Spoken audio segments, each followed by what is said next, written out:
everyone. Boker Tov. Good to be back. Baruch Hashem. So we're continuing the Shemesh U'Magen. We are in Siman Ayin Daled, and a few short Simanim here.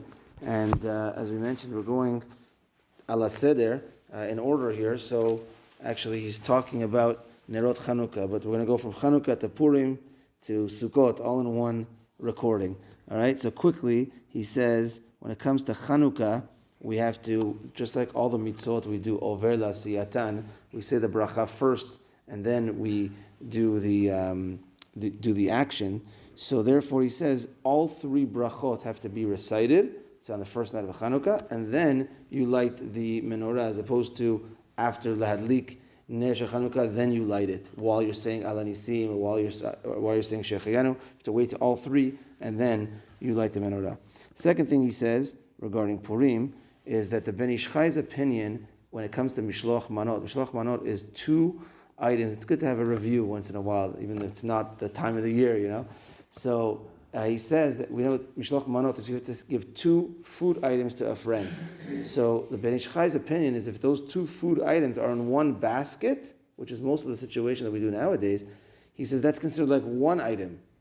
But the Rabbi Ovadia Yosef, Rosh Shalom Asas, and many others argue on that even if you have two food items in one basket, it's considered like two different items. You look at each item on its own and not each basket on its own. The Ben Ish Chai's opinion would be you have to give two separate like baskets or two separate items in a separate container, each one a separate container. And then he talks about here the etrogim. We're getting up to Rosh Hashanah, Yom Kippur, Succot, the etrogim of Morocco. So here he writes that it's known, Baruch Hashem, the etrogim of Morocco are they're kashrut. You don't have to worry whatsoever. And he says it's been 24 years that I've left my home country, Morocco, as he moved to Eretz Yisrael afterwards. Ve'eni mevarech v'Succot ela alehem. I only bless my on the etrog only on Moroccan etrogim. Even though I've left for 24 years, I always look, because in Eretz Yisrael there was a variety. So I always look for Moroccan etrogim. And he says Rabbi Matzliach Mazuz and one of the great Tunisian rabbis. He says I heard he's also makpid dafka on the Moroccan ones, so they should be blessed, etc. And you should know the Moroccan ones are totally fine.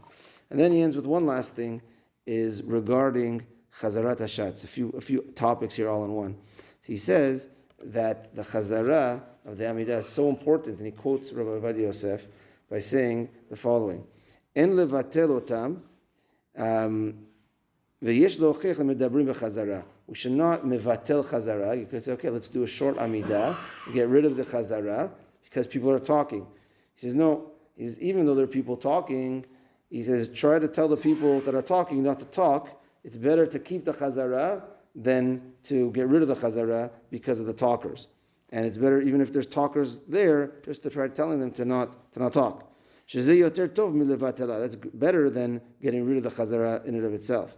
Unless there's 10 people exactly, and then we're worried that maybe if someone talks and there's exactly 10 people, we're not going to be able to answer Amen with a minyan. So as tov la'asot pam achat b'kol ram, then it's better to do the short chazara, and that's what we do over here. So again, he reiterates it, and not just from his own words, but even from the words of Rabbi Ovadia Yosef in his Sefer Halachot Olam. Okay, that's that for today. Minchat tonight at 6:35. Have a good day, everyone. Tana Develiel.